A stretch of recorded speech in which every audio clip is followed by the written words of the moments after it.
whole madness started in 2016. Started with Mommy Esabod and of course Tolulope Omolara Adeoye, popularly known as Abike Jagaban. I was on Snapchat. I was running my business on Facebook, popularly known as Lady Polo D. I used to sell Polo Ralph Lauren. I used to sell a buyer. And then I went into all the Turkish wear and the rest of it now, human hair, all the wigs and everything that we're selling right now. The only thing I used to do on Facebook back then is my business. I used to watch Mame Sabot on Facebook. She was very, very funny and extremely entertaining. Every Sunday used to be like a sort of like a cinema day for us. Facebook was so interesting. We used to look forward to watching Dr. Mrs. Esther Tokumbo Abodere, because she will start her show and, we will laugh, she will crack so many jokes. And that is, the whole Sunday live chat. Sunday used to be, so lovely, so fun, after church in the evening, you just come back and the only thing you want to watch on Facebook is Mame Sabot. I was on Snapchat. My Snapchat was not free. I used to charge people to join my Snapchat. What did I used to do? I used to crack jokes like the one that I was cracking when I was in Nigeria. I can be very funny. I have so many different sides to me, okay? So on that Snapchat, I used to crack jokes and I used to do, let me say what Yeye Kudi is doing on Facebook right now. I will see any trending news. I'll take it to my Snapchat every night and we will talk about it. We will analyze it. We'll enjoy it. It used to be so nice. People used to look forward to my chat. I had so many people on my Snapchat, so many celebrities. They are all still available on the Snapchat, but I'm not just active on the Snapchat any longer. My Snapchat was so fun that people used to pay. They will pay. Like I'm not going to lie to you, I made money on my Snapchat then. It was £5 per person and I had thousands of followers. Now, when you're treating people's cases, okay, they don't like it. I can't remember the case that I treated on my Snapchat. The owner of that case got angry, and because Mame Sabod was on Facebook and everybody used to be so scared of Mama, oh my God, you will not just go near Mama like that. Mama used to be like, everybody used to be like extremely scared. Like, I don't want my issue to get to Dr. Esabod because, as soon as your issue gets to that place, that's it. So everybody used to be so scared of her. But one thing that I loved about her is that I will see her show, and as soon as she starts, I will, sort of like take a little screenshot like the one that Amebo August is doing right now. I'll take it to my Snapchat and I'll be like, come on, Mame Sabot that started that show. It's so fun. Let's go and watch her. I will, if I am having my own show on Snapchat, then I will abandon that show and I will leave it just to go and watch Dr. Esabod. So it was nice. It was very fun. We enjoyed it. All of a sudden, okay, Abike Tolulope Omolara Adeoye, that you all know as Abike Jagaban, she dropped a voice note, a very nasty voice note. I am cutting it. I don't want it to be too long so that we will not be here forever because we still have a very long way to go, okay? She dropped a voice note for her best friend. Her best friend, just to protect the image of that innocent baby. I will not be playing the full content of the voice note she dropped on social media then. because I am very, very sure that child is grown now. And, Abike obviously has left a permanent mark, a permanent damage on that particular child. Lágbára Jésù Kristi, ọmọ yẹn máa ṣe rere ní inú ayé, ọmọ yẹn máa ṣe kíni, ọmọ yẹn máa rí ojú rere Ọlọ́run. Well, ìyá ẹ̀ àti bàbá ẹ̀ wọ́n ti rí ojú rere Ọlọ́run already. So Abike has this best friend of hers called GBK. They share the same birthday. She is Abike. Her friend is GBK. GBK, from what we heard, helped Abike when Abike came into this country, according to what we heard. So now, GBK happens to be Abike's best friend, very close friend, okay, like 5 and 6. She was delayed, okay, in having her own child. So GBK was obviously looking for the fruit of the womb. And, around that 2016, maybe 2015-16, around that time, okay, the child is now going to 7 years old now. Okay, bless you. So around that 2015-16, all right, GBK, who has been looking for the fruit of the womb, God being God, gave birth to a beautiful baby girl. Abike being Abike, okay, who is supposed to be GBK's best friend, came out on social media and said that that particular child is a bastard. That the child does not belong to the father. That GBK, who happens to be Abike's best friend, Oshikini, Onshi Agbiri, like she claimed that I am doing Agbiri at the moment. So it is normal for Abike to say that people are doing Agbiri, okay? Because this happened to herself and her friend. And the funniest thing is that when you see that child, when I saw the child, I was like, how can you say this is not the father of this child? You don't need no DNA for the child. And they resemble each other like crazy. The baby and the father, they're like 5 and 6. There is nothing like any sign of Omo Ale, Laromoti, Owambi, but Shemo, Abike ó ti jẹ́ olórí burúkú láti ọjọ́ tó ti pẹ́. Ó ti jẹ́ bàṣẹ̀jẹ́ láti ọjọ́ tó ti pẹ́. Ó ṣe kíní yẹn as if bí ìgbà tó jẹ́ pé inú ẹ̀ ò dùn. Normally, a woman that has been looking for the fruit for a very long time, all of a sudden, Ọlọ́run wá gbàdúrà ẹ̀, ó wá ṣe kíni, ó wá rí oyún tó ń ṣe kíni, ó wá rí oyún tó ń wá. Of course, ṣé bó yẹ kí inú everybody bá dùn ní pé Jésù Kristi ò ṣe o. Ṣé kò wá jẹ́ nǹkan orí burúkú, ṣé kò jẹ́ nǹkan ìbàjẹ́ tó jẹ́ pé ẹni tó wá jẹ́ 5 and 6 year best friend díẹ̀. Let's take it that wípé ọmọ táwọn yìí, let's take it pé bóyá ọmọ yẹn bóyá ọmọ àlè ni. I am just using this as an example. Let's take it pé bóyá ọmọ yẹn bóyá ọmọ àlè ni. Ìjì ó tọ́ sí ẹnu tó yẹ kó jẹ́ ọ̀rẹ́ aláṣírí, ọ̀rẹ́ tó súnmọ́ ni gbágbáágbá. Ìjó yẹ kó ṣe kíni, ìjó yẹ kó tọ́ sí lẹ́nu kó bọ́ síta kó sọ pé ọmọ yìí ọmọ àlè ni. Now, Abike now recorded some voice notes, about 6 of them, part 1, part 2, part 3, part 4.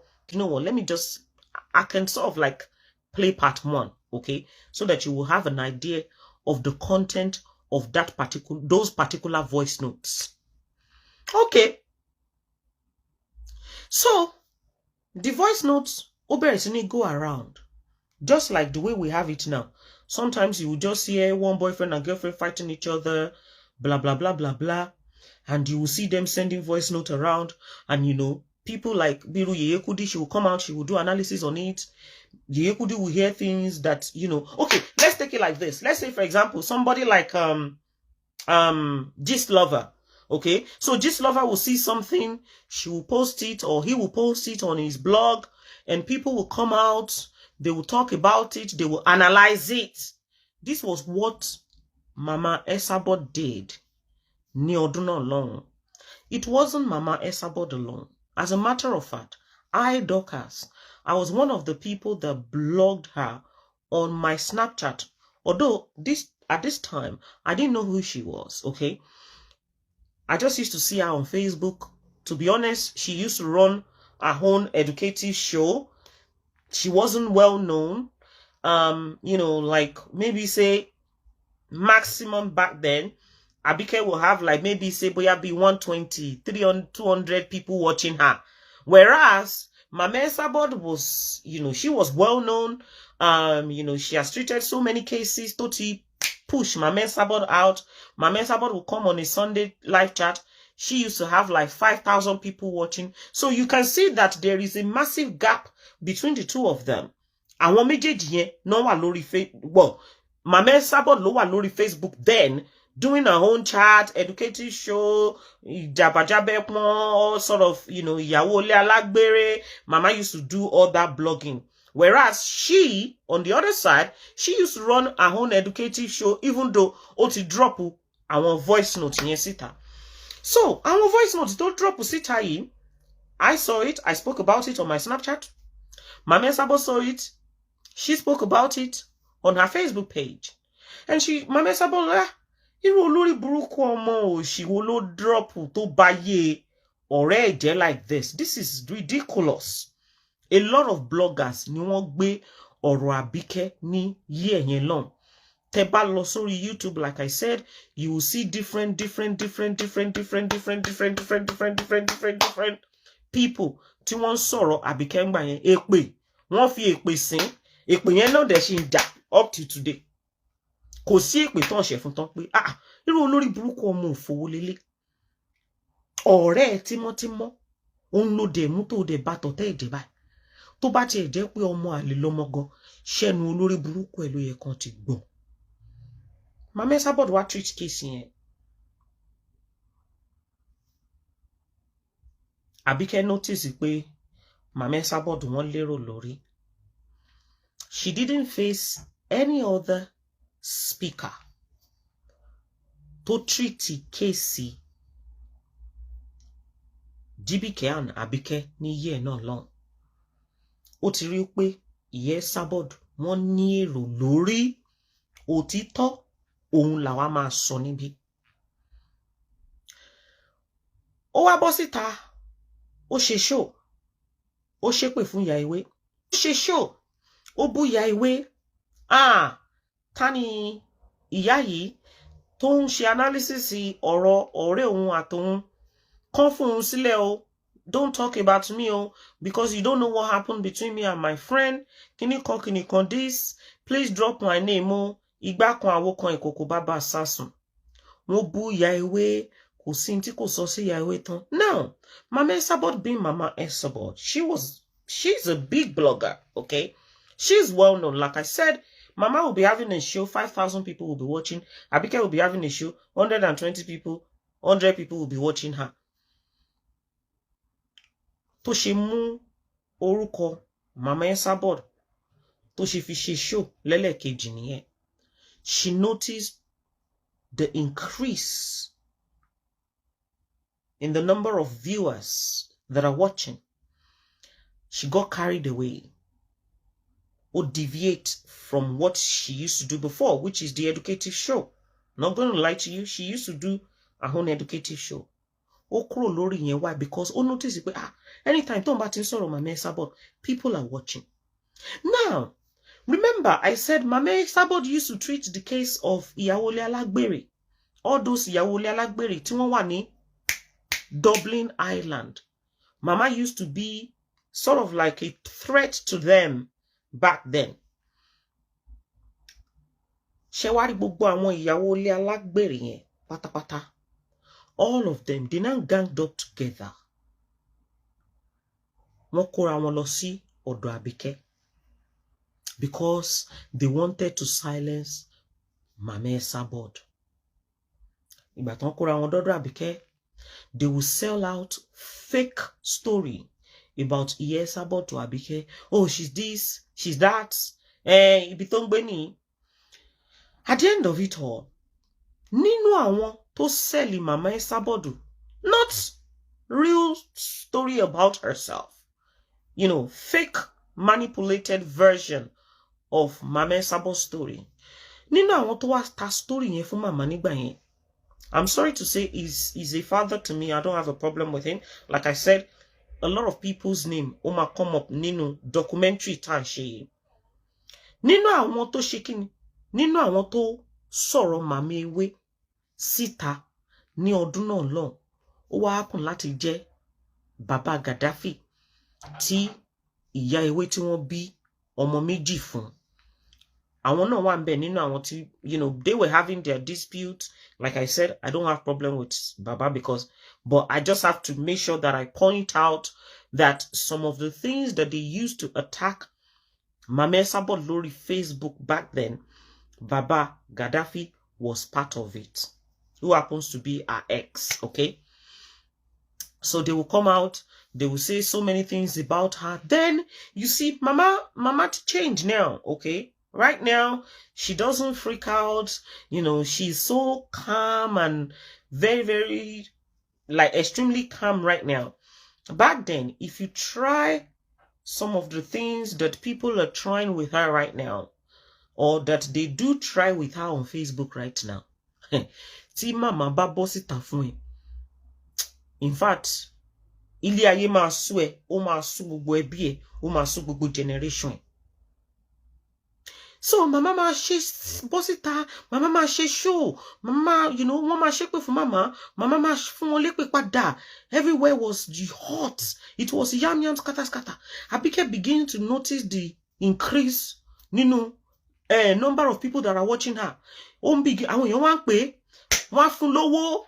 You know, right now, like sometimes if people like what I'm doing on Facebook, you know, sometimes if I have a project ongoing, people will say, okay, do you know what? Yes, oh yeah, Dorcas, they do give you money. Do you know, some people do it in form of the stars. Some people will say, oh, Dorcas, you're so wonderful. I love you. God bless you. Oh yeah, send me your account. They used to do that. If one became one fun lowo, one ran kon fun.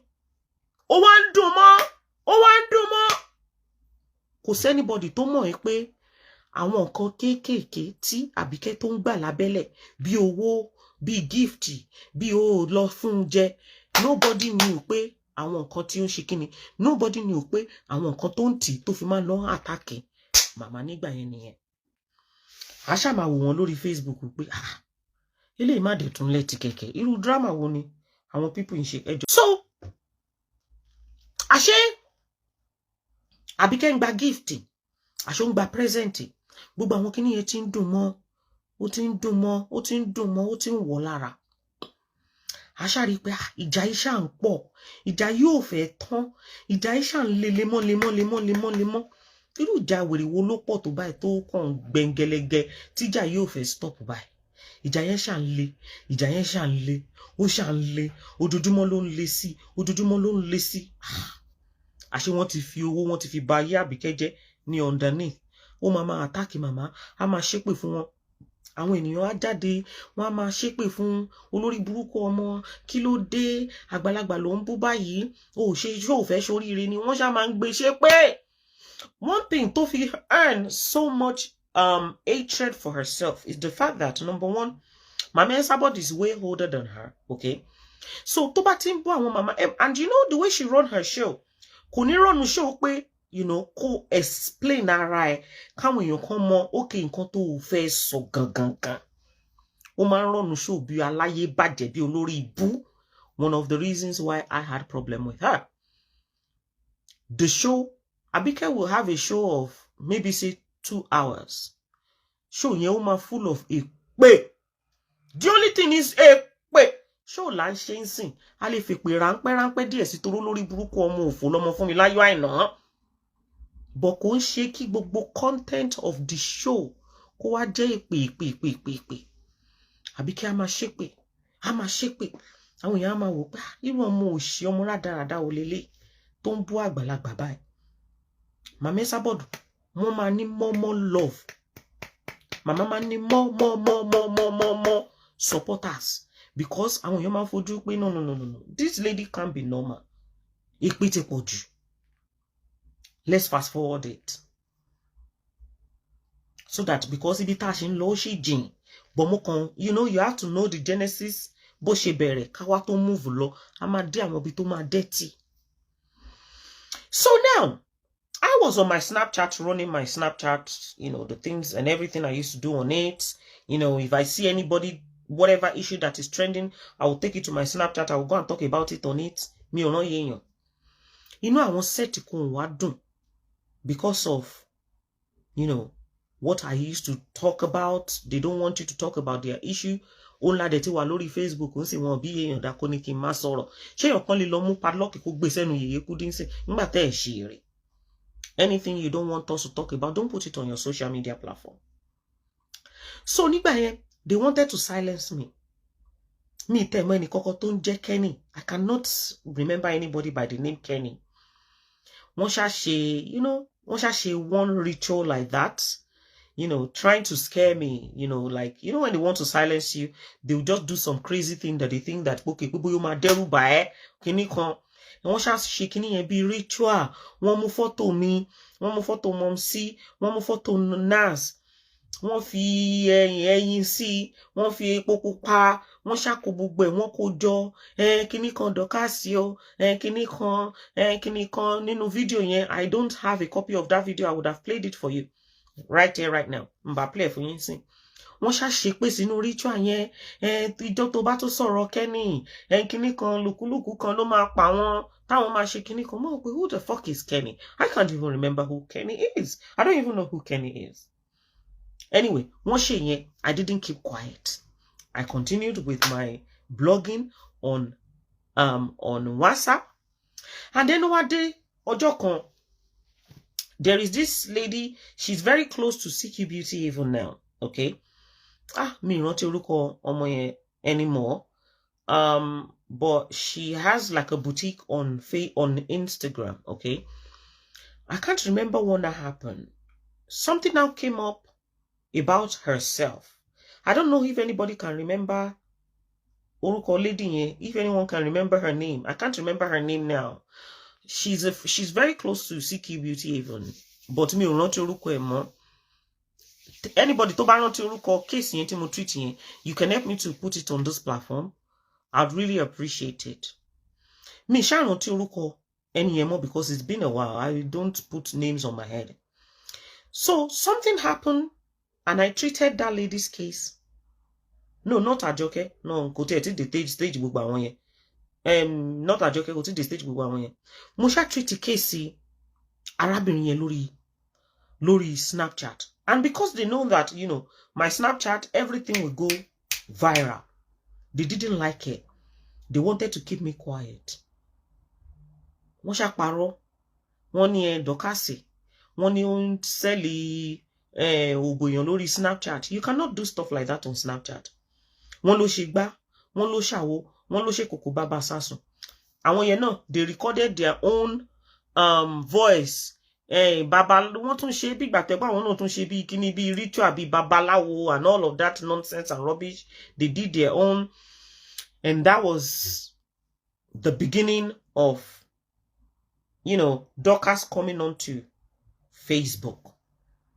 Now, so that was the whole beginning of Dorcas coming onto Facebook. So that case of that lady that I treated that time. Oh, I remember her name now. Her name is Tokpe. Her name is Tokpe. Her name is not Shade. Her name is Tokpe. So case yẹn tí mo treating by, okay. Her name is Tokpe. She's called V something Lounge or whatever. I can't remember the name of her company, but her name is Tokpe. So case yẹn tí mo treat. Then Folashade Olatunji was on Facebook, okay. She used to run her own educative show, and I believe she was running her empowerment stuff. Then she was on Facebook. Mama was on Facebook. I was on Snapchat.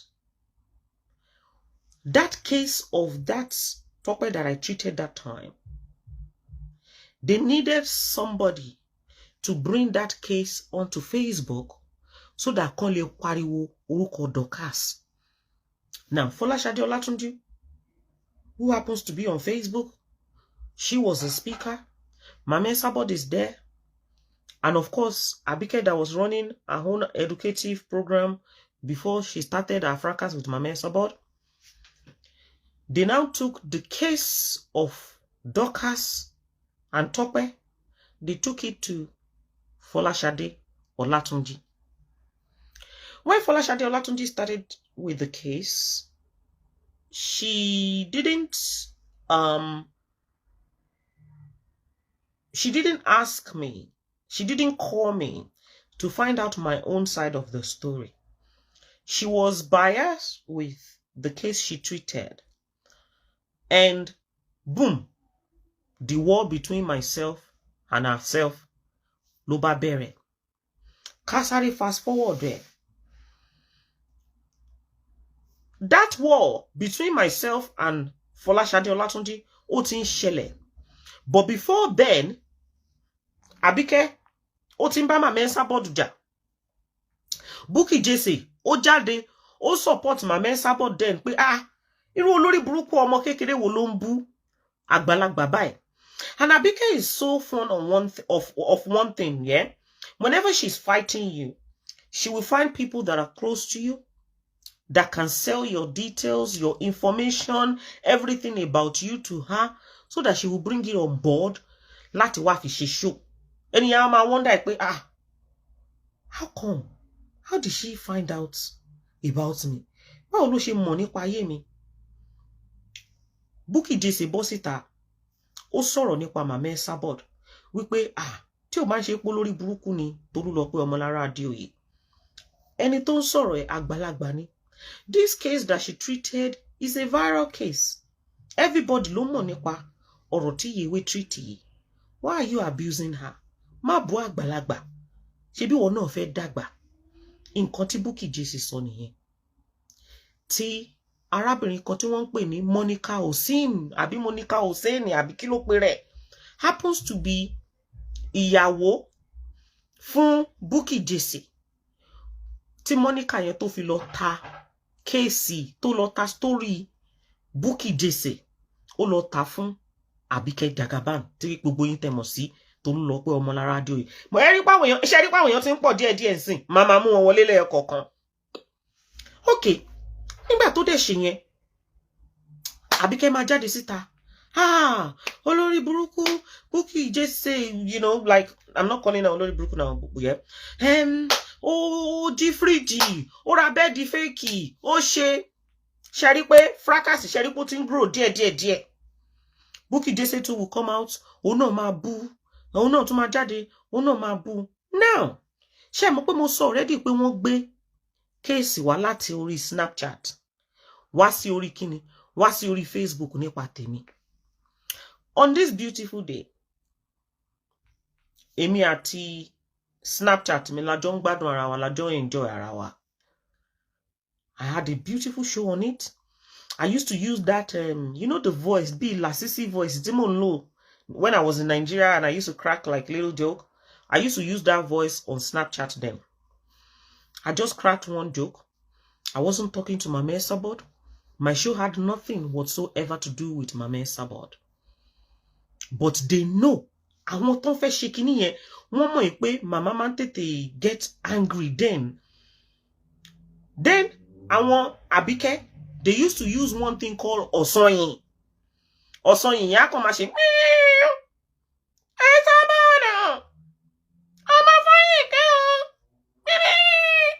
Ọ̀sanyìn will be talking like that.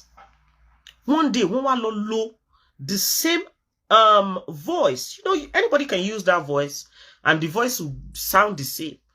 Ọjọ́ kan bó ṣe lọ lo voice tó jọmọ́, the same voice tí mo máa fi record àwọn funny stuff tí mo máa fi sórí Snapchat mi nìyẹn.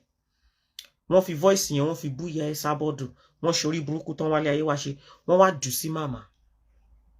Wọ́n ní Dorcas kan ní o, ó wà lórí Snapchat tí ó ń bú yín mà. Mama will not like stuff like that. Bí mo ṣe rí orúkọ mi lórí Facebook lọ́dọ̀ màmá nìyẹn, mo ti kọ́kọ́ yàgbẹ́ gbígbóná sára pé Ìyá Esabod kẹ̀. No, I don't want my name with no. Like ẹ̀rù máa bà ẹ́, ẹ̀rù bà mí, má jẹ́ n parọ́ pé Ìyá Esabod. tó bá ti ń gbé Esabod ńgbà yẹn wá rọra máa sá, wàá jápa, ó ní, you don't go near Mama then. Nígbà tó ń ṣe yẹn tán, I came out on Facebook and I explained myself that irọ́ ni wọ́n pa mí mi o.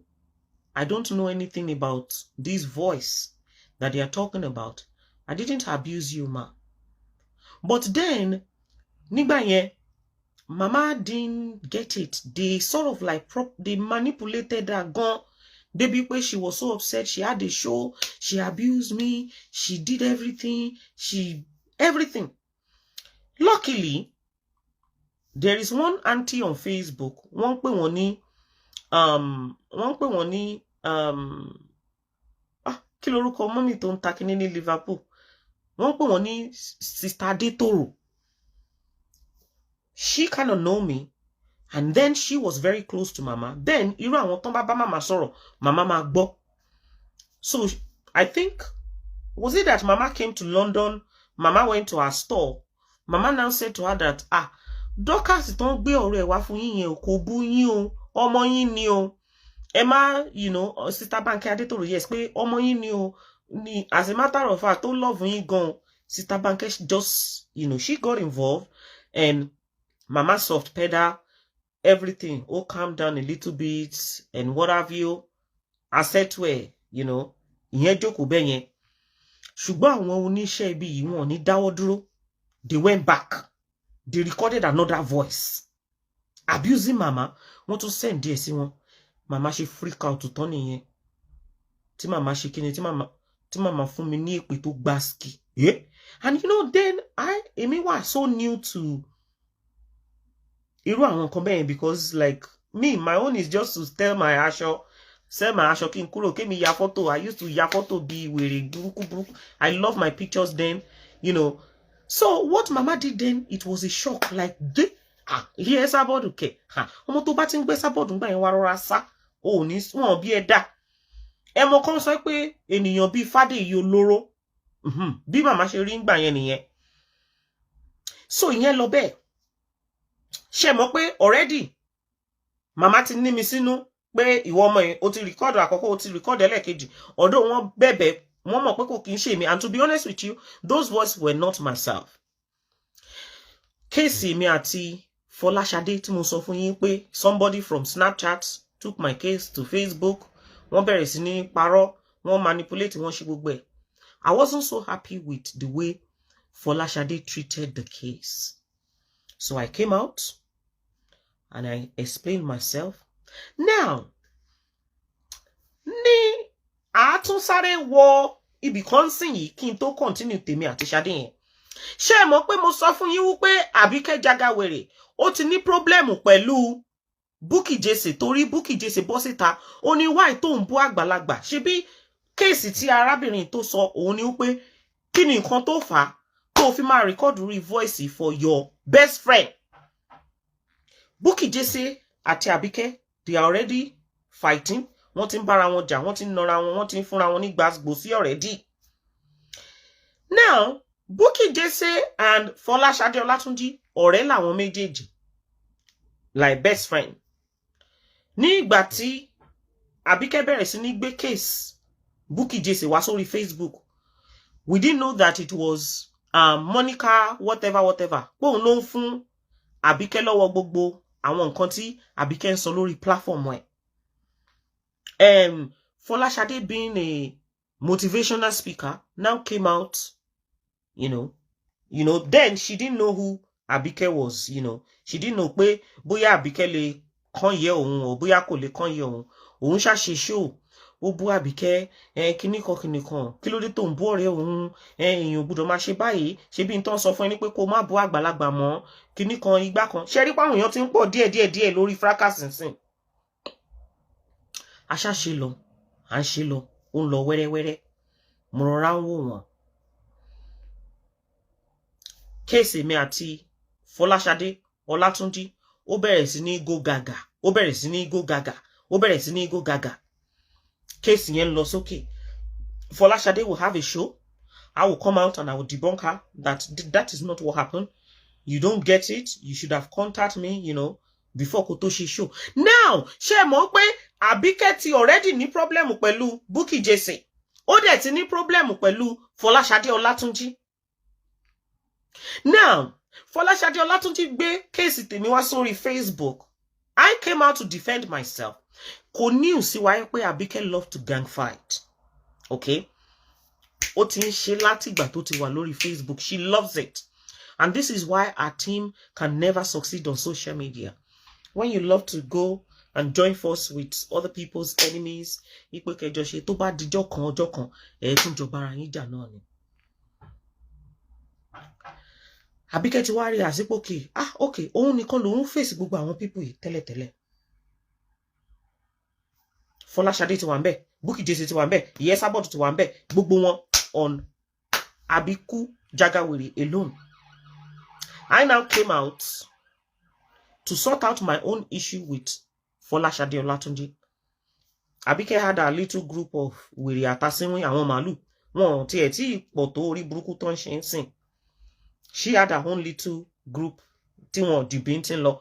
But Ewe Nation is like time 50 of whatever group she believes she has created on Facebook then. Níbi tí èmi ti ń dá Fọláṣadé Ọlátúnjí lóhùn. Ọ̀rọ̀ yóò rí báyìí. Ṣé mi ò tẹ́ mọ̀ olórí burúkú tí gbogbo wọn jẹ́? Mi ò mọ̀ aláyé bàjẹ́ tí gbogbo wọn jẹ́. Tí mo ṣe rí group of Àbíkẹ́ on my platform nìyẹn. I didn't know who, bóyá Àbíkẹ́, bóyá whatever, I didn't really get involved in what they were doing on Facebook. But there's a particular lady that used to be so close to her then. I can't remember her name. Obìnrin yẹn ló máa ń comment lórí platform mi gbà yẹn. Tóbìnrin yẹn ṣe pè mí lórí phone nìyẹn. Mi ò rántí orúkọ àǹtí yẹn sìn. Light skin like this. Very nice lady, to be honest. So that lady now called me on the phone. Níbi tí mo ti ń dá Fọláṣadé Ọlátúnjí lóhùn. The lady called me on the phone, put Àbíkẹ́ on the phone, and this is the beginning of wípé kéèyàn pàdé orí burúkú, ìdààmú, òfò, àìṣe dáadáa nínú ayé tó ń jẹ́ Tolúlọpẹ́ Ọmọlára Adéoyè Àbíkẹ́ Jagaban. I didn't go to her. I swear down on my life. You will not believe it that I have the voice note of the very first day tí Àbíkẹ́ tó contact me. Gbogbo ẹ̀ la máa gbé wá. Ní ọjọ́ tó wọn àtọ̀rẹ́ tán kọ́kọ́ pe fóònù mi. Gbogbo ẹ̀ ló wà nílẹ̀. A máa gbé gbogbo ẹ̀ wá, one after the other. So when they called me on the phone, they were like, ọmọ Fọláṣadé yẹn, èèyàn báyìí ni wọ́n bú wò, do you know? Orí ni ó máa ń bá Àbíkẹ́ jà lórí Facebook as well. If you want to fight this battle, this is my friend. Her name is Àbíkẹ́ Jagaban. You can kíní kan. Mo máa gbé gbogbo voice note yẹn wá, gbogbo voice note yẹn ló ń bọ̀. I have them available. This is Àbíkẹ́, you can contact her. Ọlọ́run, òun ló lẹ́gbàá gbogbo wọn lọ́wọ́. You know me, I wasn't too sure nǹkan tó ń ṣẹlẹ̀. Ọjọ́ yẹn ló jẹ́ the first date mo máa bá Àbíkẹ́ sọ̀rọ̀. Èmi kọ́ ni mo lọ bá. I didn't know who she was. She came to me. Torí pé kíni? Torí pé ó fẹ́ join. God bless you, Ayẹnẹ Tótó. Ó mọ orúkọ àǹtí yẹn ń jẹ́ Yétúndé. Àwọn tó ń wà lórí Facebook ìtàn ṣe mọ bó ṣe ń lọ. Wọ́n rántí orúkọ ẹni yẹn ń jẹ́ Yétúndé. God bless you. That's the name of the person. Yétúndé lorúkọ àǹtí yẹn. Very beautiful lady. Mi ò mọ̀ bóyá òun àti ẹ̀ bóyá ó sì jọjọ́ rẹ̀ ń sìn yìí o. But that lady loves me like no man business. Yétúndé, that's the name. Okay. Ẹ jẹ́ ká máa bá ọ̀rọ̀ yẹn lọ. Àbíkẹ́ now used sort of like my own platform to sort of like fight Fọláṣadé Ọlátúnjí. Nígbà yẹn gbogbo ìgbà yìí kò tí ì mọ̀yàn kankan, kò mọ nothing. Ó ṣáà máa pè mí lórí fóònù. Ó máa sọ fún mi, wò ó ní boyfriend kan níbì kan, boyfriend kan l'Amẹ́ríkà. Like I said before, ṣé mọ̀ pé mo sọ tẹ́lẹ̀ pé ó máa tó bá ti ń báyàn jà. Some people wọ́n á ṣe kí ni wọ́n máa contact ẹ̀. Tó bá ti contact ẹ̀ wọ́n á fún ní information about that person that she's fighting. Wọ́n ṣáà rí pé Fọláṣadé Ọlátúnjí, wọ́n ta information nípa Fọláṣadé Ọlátúnjí, wọ́n ta fún Àbíkẹ́ Jagaban. Wọ́n ta information nípa Bukky Jesse, wọ́n ta fún Àbíkẹ́ Jagaban. Bóyá àwọn tó bá ti ń bá wọn yẹn jà, tó ń ti rí pé ó ti lọ béèyàn báyìí, okay, that person is fighting you. They go to that person, they will sell the information. So that was what they did. She will now call me on the phone. Ọmọ tó ń bú ẹ yẹn, sórí tó bá ti ń bú ẹ, there's a way to deal with her. Ó máa fún mi ní information, nǹkan tí ó mọ̀ nípa Fọláṣadé Ọlátúnjí that I can use to do what? That I can use to attack her on Facebook. Ó ṣá fún mi ní information. A ṣá ń bọ́rọ̀ yẹn lọ wẹ́rẹ́. Mátà yẹn ṣá ń lọ, ó ṣá ń sàásù. Ṣé rí pa tí ń pọ̀ díẹ̀díẹ̀ báyìí sìn, ṣé rí pé Dorcas were included. Now, one thing about Facebook and the whole fracas of the thing is, if you're fighting a party, don't worry, okay, or move close to this whatever particular person. That group of people, don't badger. Okay, so there's two groups, group A, group B. You want back group B ja, but you are friend with group B, group A, okay? Omba group B ja, but you are friend with group A. Automatically, gbogbo àwọn tó wà nínú group B yẹn, they will automatically become your enemy. Whether bóyá bó ṣe bá wọn jà yẹn o, bóyá o hate wọn o, bóyá o hate wọn o, bóyá o support nǹkan tó ń ṣe o, bóyá o support nǹkan tó ń ṣe o, bóyá o love wọn o, bóyá o love wọn o, wọ́n máa automatically dàbú ẹ̀, wọ́n á become your ọ̀tá. Ṣé mọ̀ pé mo sọ pé mi àti Mama Esabod àtijọ́ ní a little bit of misunderstanding kínkínní ráńpẹ́ kan. Now, what you don't want to do is kó wá lọ jẹ́ ọ̀rẹ́ pẹ̀lú ẹni tó jẹ́ ọ̀tá ìyá ewé. Is not allowed in the fracas. Or kó lọ jẹ́ ọ̀rẹ́ pẹ̀lú ẹni tó jẹ́ ọ̀tá àbíkú jagawèrè nínú is not allowed. Wọ́n á bẹ̀rẹ̀ sí ní hate whether bóyá o bá wọn jà o, bóyá o bá wọn jà. Àṣà ń bọ̀rọ̀ yẹn lọ. Mama Esabod called me on the phone. She called Fọláṣadé as well. She tried to settle our dispute so that issue wa kò ní jẹ́ issue tó jẹ́ pé wọ́n máa fi bára wọn jà. She wanted to cut that Dorcas and Fọláṣadé's issue so that kò ní dàbí ìgbà tó jẹ́ pé Fọláṣadé ó wà lọ́dọ̀ ti tàwọn. Àbíkẹ́ ó fẹ́ ṣe kíni, ó fẹ́ wà lọ́dọ̀ ti tèmi. Ṣó yé yín bẹ́yẹn. Just to cut that so that ìjà kó lè end. Mama tried. I must say, I have the full conversation between myself, Fọláṣadé, àti Mama that time. But it didn't work. So the whole case ó wá become Fọláṣadé ọmọ ìyá Esabod. And because Àbíkẹ́ ti pè mí lórí fóònù, okay?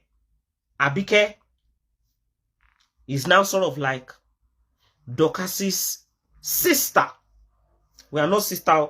Morari o, mi ò mọ lórí burúkú rí, òun ló wá bá mi o, òun ló pè mí lórí fóònù pẹ̀lú ẹni tí wọ́n ń pè ní Aunty Yétúndé yẹn. Aunty Yétúndé yẹn gangan lẹni tèmi mọ̀ tó jọ̀rẹ́ ti sisi ẹ̀, tó like mi gan.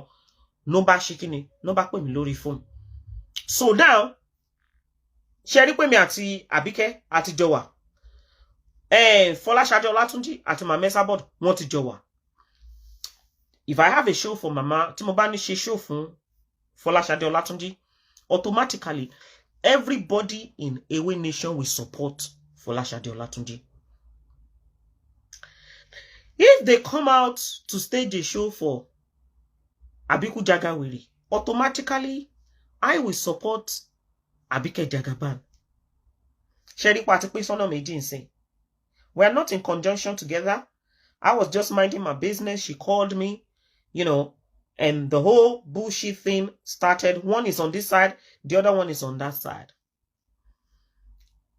Ọ̀rọ̀ yẹn ṣá lọ, ọ̀rọ̀ yẹn lọ.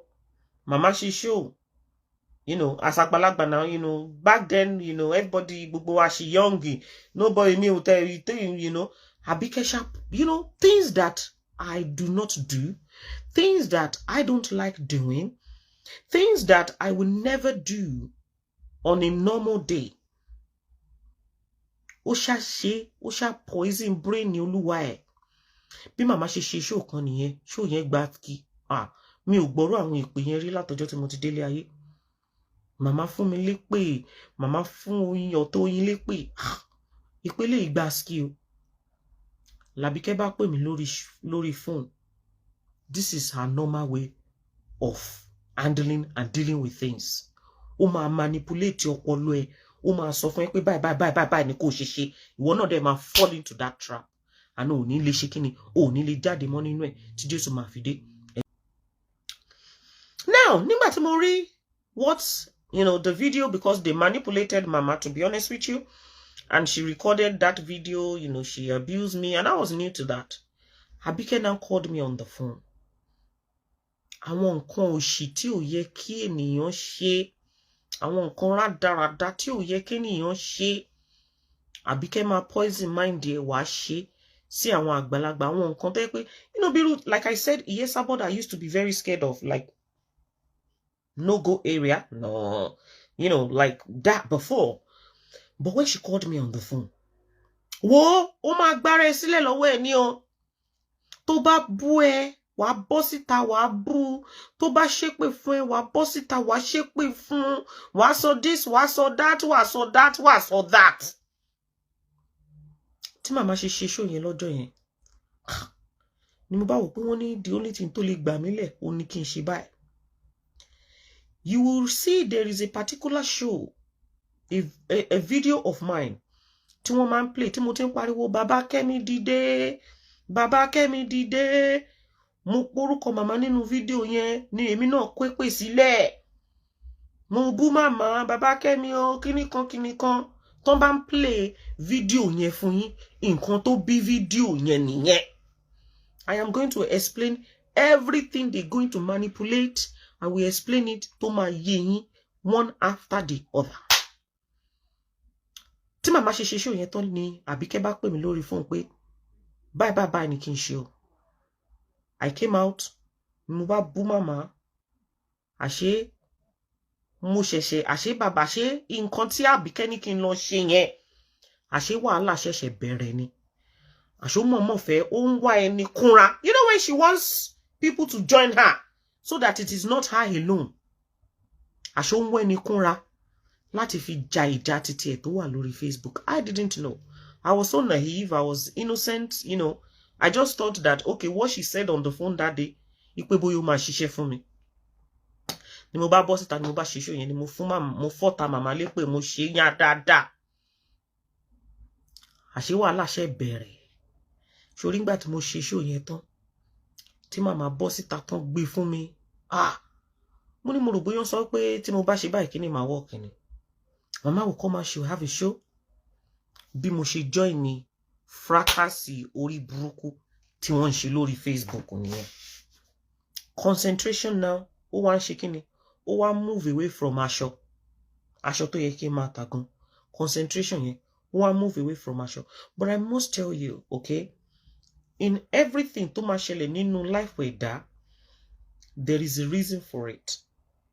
I swear down on my life, I have no regret whatsoever that they dragged my name into it. Because at the end of the day, èní báyìí sìn, ó já sọpẹ́. Tọ́n bá ń sọ nínú gbogbo àwọn tọ́n ṣe oríire nínú Fracas tí mo wà nínú èyí. Ó já sọpẹ́. Ṣé nínú ti check tí mo gbà láàárọ̀ yìí ni, tí mo jí láàárọ̀ yìí, tí mo rí mẹ́ta, kí ni déètì èní náà mò ń bọ̀. Ṣé èní náà ni, mo kàn jí lóru ni mo kàn rí pé mẹ́ta máa ti wọlé kẹ̀. Ni mo bá rí gbẹ̀mù. Mo ní gbẹ̀mù rèé. Fracas já sọpẹ́, ó já sówó. So at the end of the day, àwa ń gbádùn bó ṣe ń lọ. Tí wọ́n bá drag orúkọ Olúwa ẹ̀ sí, báwo làwọn èèyàn ṣe fẹ́ mọ̀ pé Olúwa ẹ̀ tiẹ̀ lóhùn? Torí àwọn people wọ́n là mí ní ohùn. So ni mo bá bẹ̀rẹ̀. Àbíkẹ́ máa ṣe show. Á bú màmá. Màmá máa ṣe show pé àìwọ ọmọ àlè tó bú mi. Ṣé mọ̀ pé mi ti bú màmá, ṣé mọ̀ pé mo ti wọ one chance. Ṣé mọ̀ pé that way now, Fọláṣadé Ọlátúnjí ó ti ní support Mama Esabod. So then Fọláṣadé was on me. Bukky Jesse kò like Esabod because kò like Àbíkú Jagawere because ìyẹn ti ń gbé story ẹ̀ wá tó ti ń sọ díẹ̀. Ìyẹn náà wà ńbẹ̀. Anybody tó bá ti súnmọ́ Àbíkẹ́ automatically will be attacked. Simple as ABC. Mama Esabod had more people on her side because then you know, Abike was like an enemy of everybody. Why? Because Oti Bumama, àwọn yẹn correct ẹ, ó mú ọ̀rọ̀ àwọn yẹn sẹ́nu, àwọn yẹn bẹ̀rẹ̀ sí ní, àwọn yẹn náà ti di ọ̀tá ẹ̀, tó ti ń sọ story wọn, ó ti ń gbé life kíní wọn wá, even though some of it, most of it is Arabu. So now, èmi ti wà stuck, mo ti wọ one chance.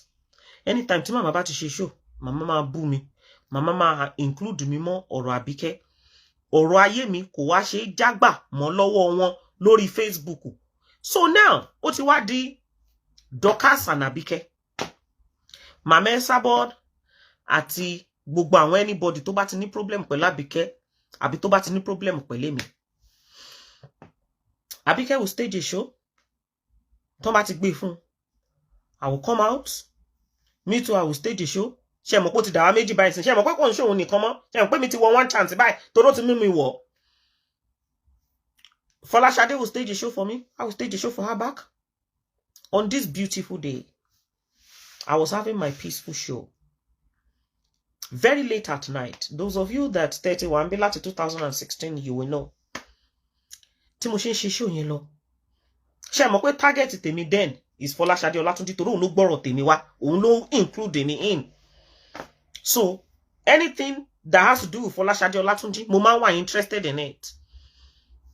Abike as well is fighting her, fighting Bukky Jesse, and fighting Mama Esabod at the same time. Why? Because they told her to stop abusing Agbalagba. Oh, freak out. Oh, join wọn papọ̀ mọ́ Fracas with here and everything.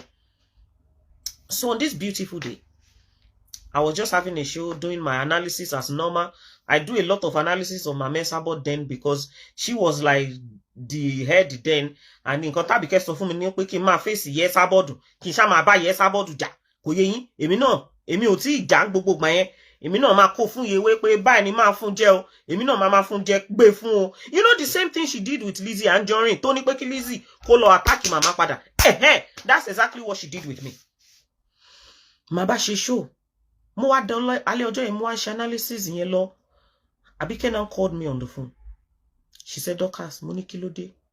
Ọdún tí kọ́kọ́ fún mi láwọn story Folashade Olatunji lọ kíní kan boyfriend ẹ̀ ex ẹ̀ kíní kan èmi náà máa fi bú Folashade máa fi whatever bú mi á ṣe èmi náà máa mú anything tàbí bá ti gbé fún mi èmi náà máa fi bú because I don't know all those things, you know. I know all those people gbogbo àwọn tó máa ń pè òun náà máa ń pè tó máa pè á fún èmi máa fi sọ̀rọ̀ mà èmi náà fi bú padà. So on this particular night, I was having this beautiful analysis very late at night, maybe 11. A máa ń ṣe kíní yẹn wọ bí 11. Tó bá pé monetization ti wà ń gbogbo gbà ẹni àti lówó jù báyìí lọ pé ó dẹ̀wà tó lúwa rẹ̀ gùn mọ́ pé lọ́mọ jù lúwa rẹ̀ ò dáhùn mọ́ kó ṣáká máa jẹ lọ báyìí náà. Lọ́jọ́ táwé I was doing that analysis tàbí kẹ́ ṣe pè mí lórí fóònù nìyẹn. Dorcas mo ti ní nǹkan tó máa fi báyé ibú Folashade Olatunji jẹ́. Mo ní kíni ẹ mọ̀ inú mi ti ń dùn pé yes ọmọ ètò mí ní mi tèmi náà mí ní èyí jẹ́jẹ́ mi ni mo ra jókòó tẹ́ gbórúkọ mi wá sórí Facebook mi ọmọ ya yín rí tó ṣe kájọ fún mi nìyẹn. Ó lóun ti ní phone number boy kan. Ta ni boy náà? Ó ní boy náà ń jẹ́ Bolire. Ó ka story yẹn fún mi. Let me not talk about or we can talk about it because you guys need to know, okay? Documentary là ń ṣe o. Anybody má ṣe kíni, anybody má ṣe tí ó yẹ kó ṣe sí o. Now, Sister Joko, good afternoon. Bó ṣe pè mí yẹn, inú mi ti dùn pé ṣé n tí story ẹ̀ wà ńlẹ̀, ẹ gbé wá kíní yẹn èmi ló kàn. Ó wá ka story yẹn jọ fún mi, ó fún mi ní phone number Bolire, mo pe Bolire, mo bi léèrè. Ìyẹn fún mi ní details of nǹkan tó ṣẹlẹ̀ láàrin wọn. Kí ni nǹkan tó ṣẹlẹ̀ láàrin wọn? Folashade was dating Bolire. And according to Folashade, I don't know, I was not there. According to herself, Bolire slept with, Folashade's cousin, okay, in form of, boya sort of like rape or, molestation and something along that. But you see, the thing with Fracas is, when we're fighting Fracas and we're fighting dirty, ṣé mọ̀ pé Bolire tàbí kẹ́gbé wá ń sìn, ṣé mọ̀ pé side ọ̀dọ̀ tiwa ló wà, ọ̀dọ̀ titiwa ni Bolire wà. I can never see anything against himself. Okay, why? Because it's Fracas. So, myself, Abike, At everybody, we were in support of whatever it is they said that Bolire o ṣe or bóyá kò ṣe. Tó bá pé ní rules ni, the way we would treat such case, ó máa yàtọ̀. Why? Because it's not Fracas. But Bolire was our own person. When I say our own person, my person, Abike's person. So we were in full support of gbogbo nǹkan tó ń sọ pa Bolire kò tiẹ̀ kàn wá, àwa ọ̀ràn. I supported Bolire. I bought his own side of the story. People loved him, you know. The people that hated Bolire then are the people that are supporting Folashade Olatunji. But from our own side, bóyá èmi o, bóyá Abike o, àwa side ọ̀dọ̀ Bolire, òun la ṣe kíni, side ọ̀dọ̀ Bolire la wà. Bolire was in desperate need then. I will come online, I will talk. Oh, this is a share side the story here. I ṣe interview fún èmi tí mo ṣe interview náà ni. Abike ló gbé case fún mi o. Èmi kọ́ ni mo wá Bolire lọ o. Abike ló ń kó mi sí rádaràda tó wà nínú ayé ẹ̀. Ẹ máa wo bí tó ti ń build hatred fún mi bọ̀. Now, I became mo wá bẹ̀rẹ̀ sí ní gain ọ̀tá because some stuff that tó yẹ ká ṣe kíni, tó yẹ ká treat, tó yẹ ká ní feelings fún bóyá obìnrin wípé ó yẹ ká ní feelings díẹ̀ fún ọmọbìnrin tí nǹkan bá ìṣẹ̀lẹ̀ sí, but because Bolire ó wà ní side ọ̀dọ̀ tiwa, I put that into consideration. Àwọn èèyàn bẹ̀rẹ̀ sí ní, you know, from there àwọn èèyàn bẹ̀rẹ̀ sí ní hate me. Èpè báwo ló ṣe máa ṣe kíní yẹn like this? A lot of people were on my side. They enjoyed what I was doing because some of them were fighting for Folashade then. You know, báwo ló ṣe máa sọ pé ó wà okay wípé ènìyàn kan ó bá ẹnìkan sùn tó wá sọ pé kíní kan igbá kan àwo kan ìkòkò bá bá sásùn. Ṣé o mọ̀ pé o ti gain àwọn ọ̀tá kan ní side yẹn? O dẹ̀ ti gain àwọn ọ̀tá lọ́dọ̀ Yewe tí olórí burúkú Àbíkẹ́ ní kí n lọ bú pé bóyá yẹn ló máa sort problem ayé mi. Meanwhile, bóyá tí mi ò bá bú màmá tí mo kàn rá ní ẹjọ́ mà, ẹ má bínú mà o, mi ò mọ̀ nǹkankan o, ìyá wa o, Jésù ni mo fi bẹ̀ yín o tí mi ò bú màmá. Ṣé mọ̀ pé side ibẹ̀ yẹn ó lè ti close down, but wọ́n ní pé kí ni wọ́n ní ẹgbẹ́ burúkú máa ń bá wa rere jẹ́, olórí burúkú l'Àbíkẹ́ ò ló kó mi sí Ọ̀yọ́. Jẹ́jẹ́ ni mo ra jókòó tí mo ra ń taṣọ mi lọ. Fast forward, èdè kásárì fast forward ẹ̀ síwájú. Láṣà ń sọ̀rọ̀ ẹ lọ, ọ̀rọ̀ ẹ ṣà ń lọ. Then the only person to use láti fi bá Folashade Olatunji jà only that case of Bolire, because anytime I talk about it, ó máa ń dùn, and the thing tó fẹ́ náà ni ó pé tó bá ti ń báyàn jà kí nǹkan tó ń sọ nípa ẹ̀ kó máa hit ẹni yẹn kó máa dùn. So whatever it is that I used to say about Folashade Olatunji then, ó máa ń dùn, ó máa ń tálára, all those kíní kan, ó ṣerépù kò ṣerépù àǹsó, kíní ká wá ṣe pẹ̀lú yẹn. Ṣebí kíní kan ló gbogbo kíní yẹn, wọ́n á crop picture, wọ́n á crop video, èpè, show, Folashade àti Bukky Jesse, they will do, they will have their own show, Mama Esabod, gbogbo wọn á jọ ṣe, àwọn èrò wa pọ̀. Àbíkẹ́ ò máa sọ fún ẹnì kankan pé aláyébàdí òun ló ń gbé kéèsì Folashade Olatunji fún mi. Ó ní ó pé èmi, ó ní mò ń bully mi, pé I'm a bully, I'm a destroyer, I destroy this, I destroy that. Kò jẹ́ kí ẹnì kankan mọ̀ pé kéèsì Folashade Olatunji ọjọ́ kìíní àná, ọwọ́ òun ni mo ti gbà, òun lọ̀gá àwọn tó lọ gbé kéèsì wa, ó bẹ̀rẹ̀ sí ní parọ́ as usual. Ìgbà tó yá, ká fast forward, ìjà yẹn ṣá máa lọ back and forth. Àwọn èèyàn wá bẹ̀rẹ̀ sí ní dìde fún Folashade Olatunji. One of them that came out happens to be Sister Jokotade. One of them that came out, olórí burúkú tó wà ní Germany, Simi Alagbo, wèrè onígèlè sọnù. One of them that came out, I wouldn't say that she was so much in support of Folashade Olatunji to start with, because she, before, òun yẹn ó jẹ́ bí customer fún mi, ìyẹn wèrè tó wà Woolish. she was like a customer to myself.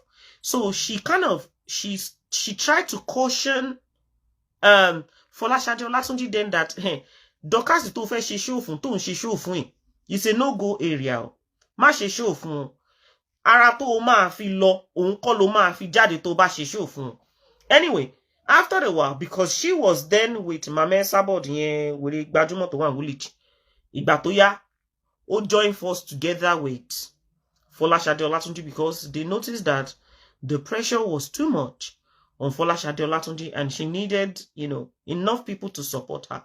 So people will come out, they will stage show, they will abuse me, and then anybody tó bá ti wá ní problem pẹ̀lú Àbíkẹ́ ńgbà yẹn. Anybody tó bá ti wá fẹ́ bá Àbíkẹ́ jà ńgbà yẹn. Bóyá ó include Remi Dorcas o, bóyá kò include Remi Dorcas o. Any èpè tó bá ti fẹ́ ṣe fún Àbíkẹ́, they have to include me inside that èpè. Any èébú tó bá ti fẹ́ bú Àbíkẹ́, they have to include me inside that èébú. Any blogging tó bá ti fẹ́ blog Àbíkẹ́, Dorcas must be included. Why? Because you are a friend to Àbíkẹ́. And whenever they are fighting her, most especially when they are fighting Folashade Olatunji, who happens to be sort of like Omo Yesabod, you two, you are fighting Folashade Olatunji. So anybody tó bá ti jẹ́ ọ̀tá Ewé, ọ̀tá Dorcas ni, ọ̀tá wa pọ̀. Àṣé Àbíkẹ́ tí mo súnmọ́, àṣé ó ti ní sign orí burúkú níwájú orí ẹ̀ tèmi ò mọ̀. Ṣebí tèmi ò mọ̀, ó ẹ̀ṣẹ̀ yé mi bọ̀ díẹ̀díẹ̀ ni. Àṣé ó ti ṣe àwọn ayé, àṣé àwọn ìyá mi ò sọ̀rọ̀ mọ̀nìgà, wọ́n ti jókòó sí di ọ̀rọ̀ ẹ̀ tán ti sọ pé gbogbo ẹni tó bá ti súnmọ́ ìṣẹ̀dá wọn ò ní jẹ́ the same mọ́. Mi ò mọ̀ pé ó ti forí kó skibọ̀, mi ò mọ̀ pé ó ti forí kó ègún. Mbá ti mọ̀ pé ó ti forí kó ègún ni, mbá ti ra dọ̀bálẹ̀ kí rọra kúnlẹ̀ pé Ewé ẹjọ́ tó lọ́lẹ́ má bínú o, wọ́n parọ́ mọ́ mi ní o.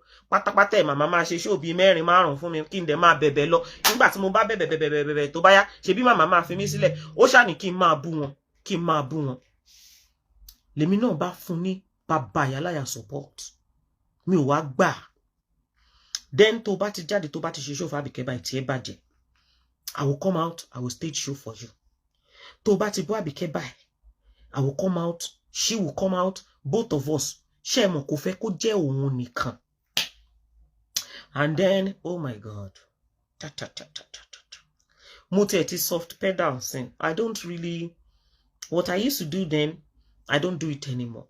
I have really changed, you know, but then, tó bá ń gbọ́ Dorcas, Polo, Rocket, mo máa ń fún wọn jẹ. But kò wá ń jẹ́ pé èpè tó bá ti fẹ́ lọ sórí Àbíkẹ́, kò kí ń lọ sórí Àbíkẹ́ nìkan. Wọ́n máa share around pẹ̀lú mi ni. Nígbà tó yá, wọ́n bẹ̀rẹ̀ sí ní bú. Kò ní ìwé, ó ṣe gbá, ó ṣàwo. Mo ń fast forward ni o because ó ṣe pọ̀, but you know we have to fast forward it. Ó ní ìwé, kò ní ìwé, ó ní passport, kò ní passport.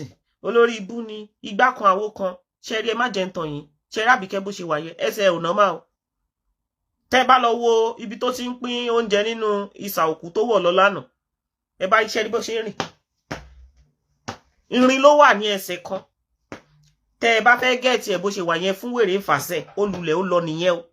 Ẹsẹ̀ yẹn ò tí ì normal up till now. Irin.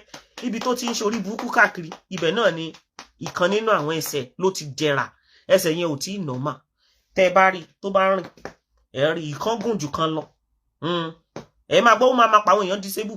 Wàláì tàláì ọ̀gá àwọn disability òun ló ń lọ yẹn o. Wèrè disability allowance lórí burúkú fi ń gbára o. Breaking news. Breaking news. Ẹjọ́ mo ní di jingle torí documentary tá ń ṣe yìí tí mo bá ti ní side bí breaking news mo máa ní di kíní jingle tí mo máa fi ṣe breaking news gbọ̀nà. Ìjẹ́ ti gbọ́, wá ti máa gbọ́, ṣé ti gbọ́? Wọ́n l'Àbíkẹ́ ò sanwó rẹ́ǹtì o. Breaking news tó wà nílẹ̀ lọ́wọ́lọ́wọ́ rẹ̀ o. Wọ́n ní kò sanwó rẹ́ǹtì ló fi lọ sí Nàìjíríà. Wọ́n láwọn bẹ́ẹ̀lì fún ti lọ lé. Breaking news. Wọ́n ló lórí burúkú ọmọ ò tí ì sanwó lé for the past 1 year. Wọ́n ní ilé ọ̀fẹ́ ló ń gbé.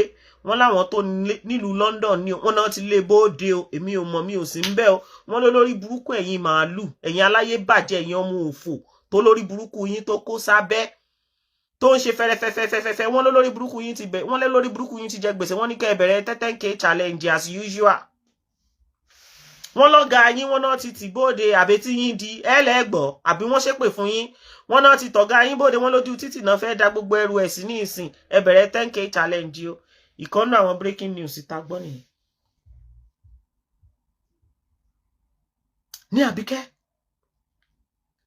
ló ṣá manipulate mi dáadáa nọ́bá ní ẹ ó lè wọlé o kò lè wọlé o ó máa travel ìgbà tán ló máa travel pé wọ́n ti fẹ́ lè dànù kúrò nílùú o so she needed to go to Nigeria bóyá kó lọ ṣe passport o kó má lọ ṣe passport ìgbà kan àwo kan ó ṣá lọ sí Nigeria ìgbà tó lọ sí Nigeria oṣù kínní àbúlórí burúkú lọmọ ìní ṣé kò ní dé mọ́ ni ọmọ òfò olórí burúkú ẹ lọ sí Nigeria èmi nìkan ló máa wà ń di èmi nìkan ni mo máa ń jẹ gbogbo ìgbà tó wà ní Nigeria yìí iye sábọ̀dù máa kó fún gbàgbòs tí màmá bá ti jáde báyìí màá jáde ti màmá tí màmá táwọn anybody bá ti jáde fún báyìí màá jáde ti wọ́n pé irọ́ lẹ pa ẹ lè bá yé ẹ̀jẹ̀ ẹ lè pa tó bá ti ṣe show fún anybody tó bá ṣe show fún màá bọ́ síta màá fún wọn ní show èpè wá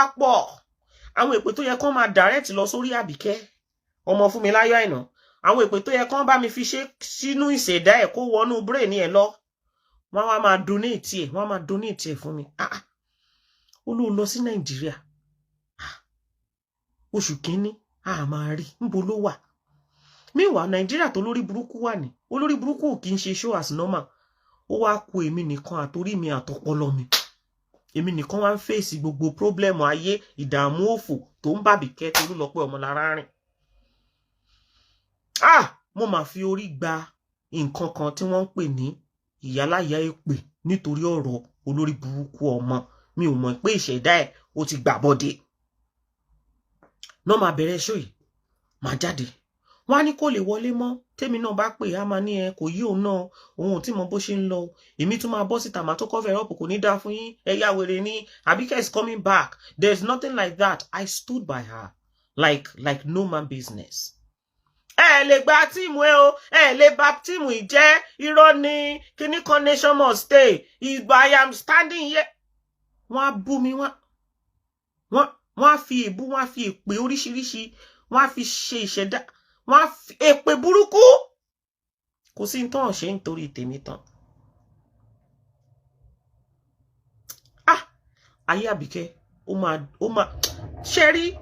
Do you know the reason why she's facing the problem that she's facing at the moment?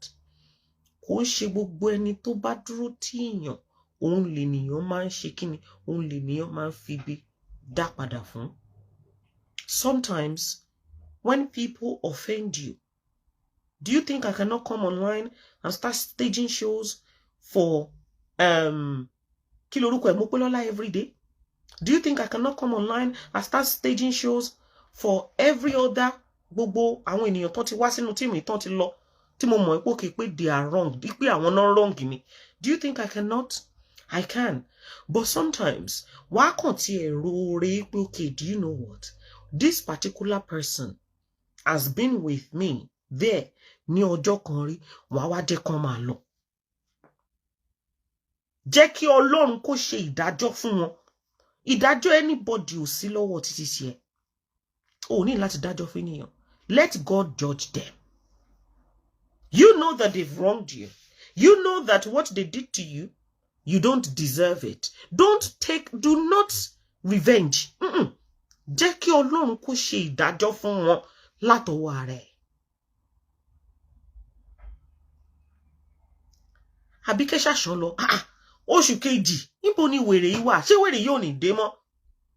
Èmi gan ti wá ń get confused. Àṣé passport tó lọ ṣe.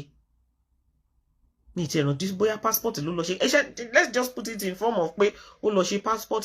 Àṣé yẹn ò tí ì jáde. Wàá máa gbọ́ I'm coming next week. Next week ó di 2 months. I'm coming next week. Next week ó di 3 months. Wá gbà wá. Èmi nìkan ló máa kù nídìí ọ̀rọ̀ yìí. Olórí burúkú ọmọ mà ti lọ. Níbo ló wẹ̀ gbà wá o? Next week 4 months ń lọ.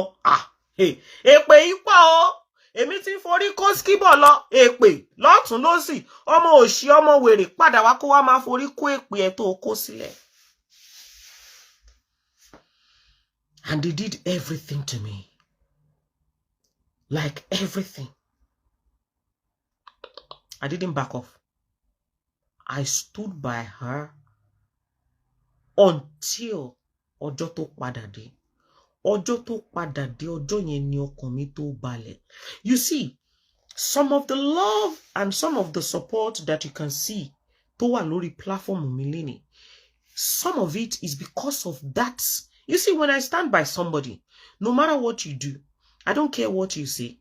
I do not give a damn how you want to paint that person. I will make sure that I stand and I will stand till the end. That's loyalty.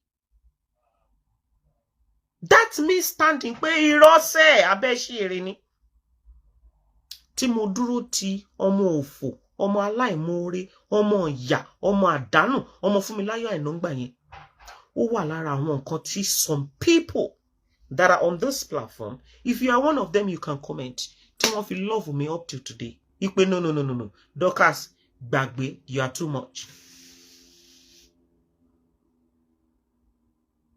Nígbà t'Àbíkẹ́ dé, ó padà dé. Ìgbà tó dẹ̀ padà dé, as usual. Èpè yẹn tó continue. Gbogbo àwọn tó attack mi ńgbà yẹn, àwọn kẹ́lẹ́ mọ àwọn tó máa ṣe show fẹ́mi nìkan ńgbà yẹn o. Pause and ponder. Bra lókè lọ́hùn. Sister Jókòtádé, Mama Ẹsábọ́ọ̀dù. Wọ́n pọ̀. Àwọn tó wà lórí èmi nìkan pọ̀. Àwọn tó wà lórí èmi nìkan nítorí ọ̀rọ̀ Àbíkẹ́, wọ́n pọ̀. The major person then was Pause and Ponder. Nígbà tó dé yours true, tó dé náà lọ́hùn. Ó ṣáde. Ẹbí wọ́n ní kò lè wọlé mọ́, Àbíkẹ́ Jágàbánù tún wọlé. Ṣebí wọ́n ní kò lè wọlé mọ́, Tolúlọpẹ́ ọmọ Adéoyè tún wọlé. Ló bá dé. Ìgbà tó dé, very selfish, good for nothing arsehole. Ló bá bẹ̀rẹ̀. A bẹ̀rẹ̀ show.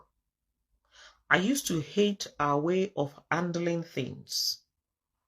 Let me tell you something. She is supposed to have one of the best team on this Facebook. I'm telling you, Ọlọ́run Jésù Kristi ńgbọ́. When it comes to tó bá jẹ́ wípé she handled it properly, she's supposed to have one of the best. She had the support of prominent people. She had the support of eloquent speakers. She had the support of people tó jẹ́ pé àwọn èèyàn máa bẹ̀rù pé don't go near her, don't go near her. But she's very selfish. Nígbà tó lórí burúkú ọmọdé padà. Pẹ̀lú àwọn èpè tí mi gbọ́rú ẹ̀rí. Pẹ̀lú bí mo ṣe dúró tó jẹ́ pé ìgbà míì báyìí mi ní lè sùn. Máa lọ máa fọ́gbẹ́ gbígbóná. Àbíkẹ́ wàá yàgbẹ́ kẹ́yìn ayé ẹni. Wàá yàgbẹ́ wàá máa kó jẹ. Irú ìgbẹ́ tó máa gbọ̀n ẹ́, àwọn ìgbẹ́ nírun àti àwọn èpè tí mo forí gbà yẹn mo deposit ẹ̀ sínú ayé ẹ bó ṣe fẹ́ ṣọjọ́ ìbí ẹ tí ó ń bọ̀ ní May tá wà nú èyí. Gbogbo àwọn èpè yẹn mo fi sínú ìṣẹ̀dá ẹ̀. Gbogbo èpè tí mo gbà látorí ẹ fún pé mo sọ wípé tí mo ra jókòó mi o tí mi ò mọ lórí burúkú ẹ rí o, gbogbo àwọn èpè yẹn ó jẹ́ tiẹ̀, ó jẹ́ tàwọn ìrandíran ẹ látẹ̀nà lọ. Kí ṣẹ̀dá ẹ gbé èmi kọ́, orí mi kọ́. Èpè tí mo gbà lórí ọ̀rọ̀ Àbíkẹ́, orí mi kọ́ ya. Ẹlẹ́dàá mi kan tí ò sunwọ̀n, orí mi kọ́ ya. Gbogbo àwọn èpè yẹn mo deposit ẹ̀ sínú ìṣẹ̀dá ẹ̀. Kó o má ṣe rere nínú ọdún tó fẹ́ wọnú ẹ̀ yìí o. Bí ẹ ṣe ṣe fún mi nígbà tí mo fẹ́ ṣe birthday mi ní February nìyẹn, abẹ́ ti gbàgbé. Whatever you do, you must accept, you must take it back. Kí bẹ́ẹ̀ di ẹ tó ń bọ̀ yìí, kó jọjọ́ orí burúkú, kó jọjọ́ òfò, kó jọjọ́ ẹkún fún ẹ. Nítorí pé mo forí ṣe fún ẹ nígbà náà lọ́run, mo fọrùn ṣe fún ẹ, ṣùgbọ́n you are so wicked. nígbà tó lórí burúkú ọmọdé padà láti Nàìjíríà, gbogbo àwọn lórí burúkú àwọn aláyé bàjẹ́ tí wọ́n ní ṣe oríire tí wọ́n máa sọmọ nù tí wọ́n máa ṣánkú tí wọ́n máa kúkú òjijì tí wọ́n wà nínú tíìmù ẹ̀ nísìn, gbogbo wọn náà sọ pé ọmọ ní Dorcas. You tried. Àdúrà pọ̀, ó dúró tán, bọ́ ó ní nǹkan kan tó máa ń ṣe tí mi láìkì. A máa bọ́ sórí ẹ̀ láìpẹ́. Ìgbà tó máa dé, olórí burúkú ọmọ nìyẹn, ó ní pẹ́pẹ́sẹ́ o, ó ní ẹ kò ń ṣe pé support òun náà, ó ló fẹ́ gba tíìmù mọ́ òun lórí ni. Ó ní mo fẹ́ gbẹgbẹ́ mọ́ òun lórí, ó ní mo fẹ́ dẹgbẹ́rú mọ́ òun lórí, ó ní kò ń ṣe pé mo support òun because mo fẹ́ support òun, ó ní mo fẹ́ gbẹgbẹ́ lọ́wọ́ òun ni, I wanted to take the group away from her, not that I was supporting her genuinely. Kò burú. Now, ẹ jẹ́ ká sáré fast forward because ibi tá ń lọ pọ̀. Àní 1 month la máa fi ṣe documentary yẹn, ó pọ̀ yẹn. Now, ó wá máa ṣe nǹkan kan that I don't like. And one of the things is that when she got back from Nigeria,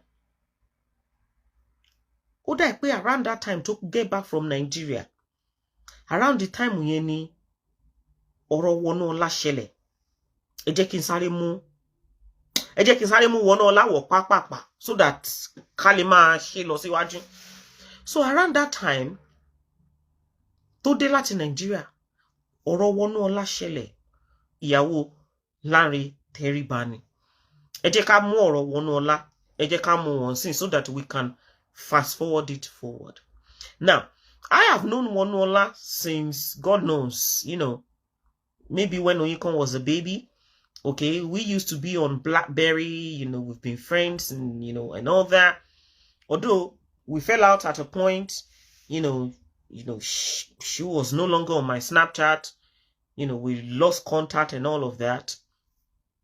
And she had a boutique called Dara Boutique. Okay, Shengbo, only boutique yẹn, wọ́n pè boutique yẹn ní Dara Boutique.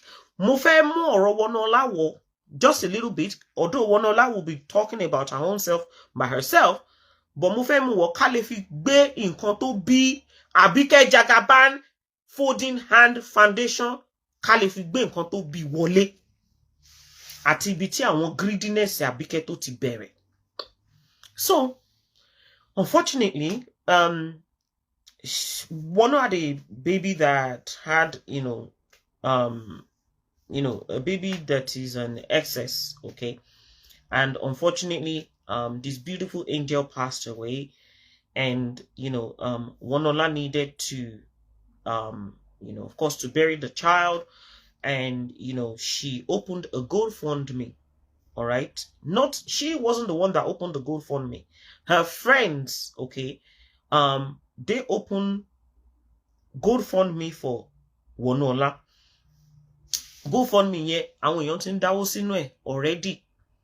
When it was open, there is a particular uncle on Facebook, we call him Temidayo's Picture. Wọ́n máa ń ya photo. Temidayo's Picture now helped Wonuola to share that GoFundMe. But when Temidayo Picture shared that GoFundMe, Temidayo Picture tagged Mama Esabod. Anabike ò gbọ́dọ̀ gbádùn se, ani kò jẹ́ ká wá gbádùn nígbà birthday tiwa. Òun wá fẹ́ gbádùn nígbà tí kò lè work. Eri tó bá di next year wọ́n máa change system wọn.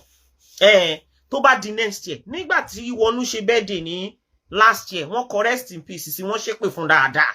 So package tiẹ̀ náà làwa náà package joy. Àwa náà ṣe packaging tiwa làwa náà ṣe yìí o. Continuation of documentary. Gbogbo wa la máa sọ̀rọ̀ ẹnu wa kò kan ayé. Ọlọ́run bí yẹ ẹ̀dá.